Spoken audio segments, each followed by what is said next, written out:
Guys, and welcome back to today's cryptocurrency video. And today we would be looking at YEARN.finance, or YFI, currently ranked at 149 with a market cap of about $187 million. We have a 24-hour volume for about $22 million.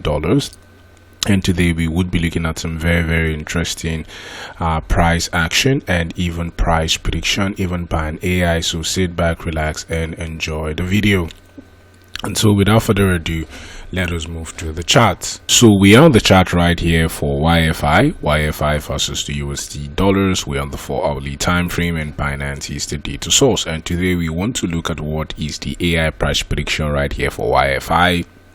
I remember last week we saw the AI predict this dump, even though we did not expect it, but the AI was saying we could see this dump right down to 4,000, and everything happened exactly as predicted. So this week we want to see what the AI is basically saying as regards our price prediction. And basically what the AI is saying at the moment is that we basically could just see some sort of range, and then by the ending of the week we could see another push to the downside to the $5,000 region right here for YFI. As if we check basically some of our indicators, right, even though we are seeing hidden bullish divergence, which we have seen on the chart for YFI, currently, as you can see, our ring is about to flip to the downside, right? So basically I think the AI might be spot on this one right here, saying that we could see just some form of consolidation, and by the ending of the week